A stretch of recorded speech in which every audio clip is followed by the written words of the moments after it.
Today is top 5, and today we're going to talk about our top 5 biographies, and this is in movie form. And so I'm going to list them. This is not in any typical order, like 1 through 5 or whatever, because I just picked the top ones, and it was really hard to make because I love all my historical or true stories.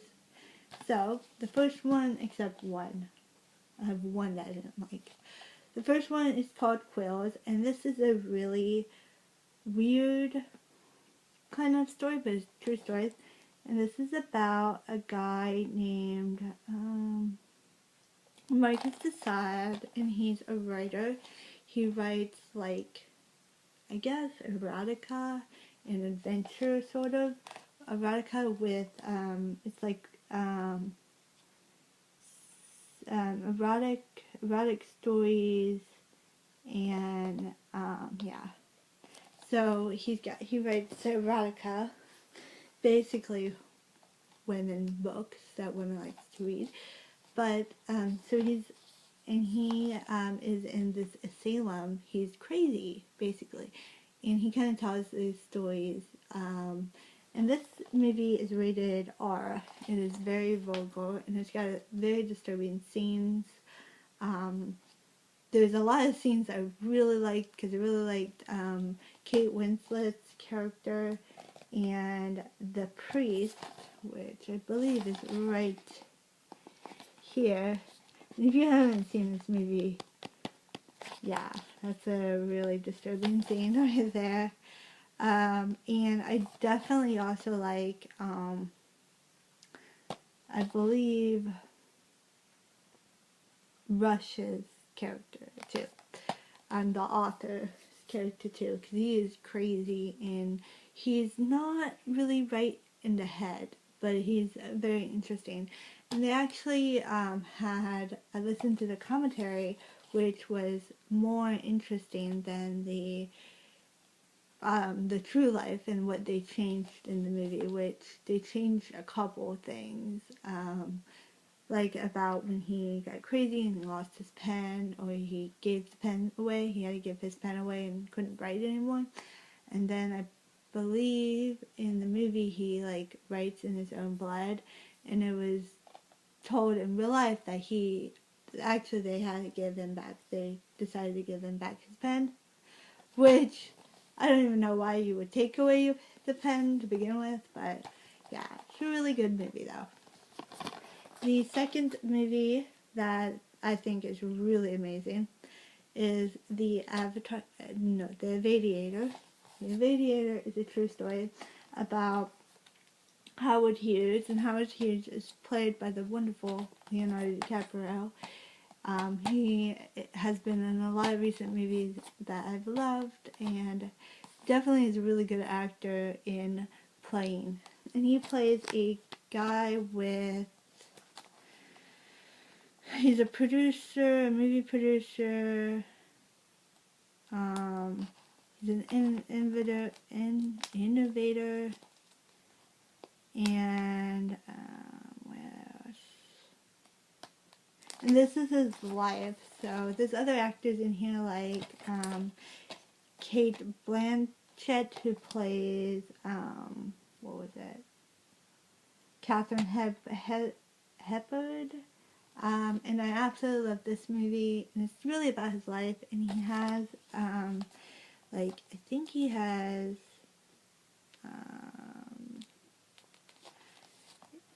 a disorder, and it's really interesting, and how he kind of battles with that, and at the end of his life, what kind of affects him, and stuff like that.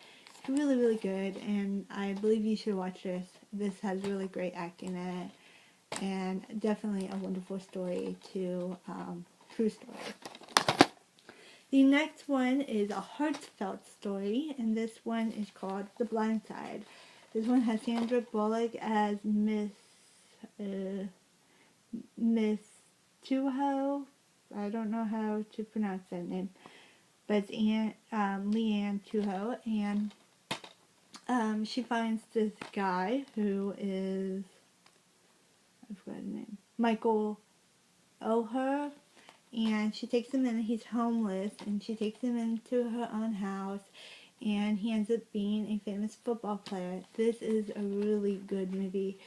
It definitely made me cry, and it's just a really heartfelt about like never giving up, and even when you're in that drastic moment, that you shouldn't give up, even if you're homeless or something like that, you know, that things will be better, and you have to have faith. And this is all a movie about having faith. It's really good. It does have a little bit of religious quality to it, so it is sort of religious, that they do go to church, and it's a very heart-loving film. The next movie I really love is Finding Neverland. This is a really good movie. This one is also with the wonderful Kate Winslet. She is one of my favorite actresses. And definitely Johnny Depp, which I have almost all his movies. I love him too. But I don't have all his movies, I have most of them. And, yeah, this movie is about Peter Pan. Depp plays the famous author of Peter Pan, which is James M. Barrie, and he wrote the play. He's a suffering playwright, and he goes out and he meets this family, which is, I don't really, he meets a widow and the 4 boys, and he decides to make a play called Peter Pan, and based on their lives, kind of. It's full of adventure. It's really, really good, and I highly suggest this. This also made me cry in the end. It's a wonderful, wonderful movie. So wonderful. And the last book I gotta show you is called Capote, and this is by the actor who recently died, called Philip Seymour Hoffman. Plays him, and it's a really good picture. I absolutely love this. This talks about Truman Capote kind of befriends 2 murderers while researching his book in Cold Blood, which is based on a true story. It's this non-fiction book, and finds himself changed to the core. This one, I've only watched this one time. I haven't watched it again. This is kind of a recent buy, not really, but I haven't watched it again. I really want to rewatch this movie. I think I did watch, I don't know if it was the movie on TV. I watched Insidious part on TV, and this is a really amazing work of art. I love the play on it, and I really want to read Cold Blood. It made me kind of think, and I really want to read more of Capote, because I think it would be really interesting about Truman and stuff. And that is it, and have a great and wonderful day, and I will see you on the next video. Bye!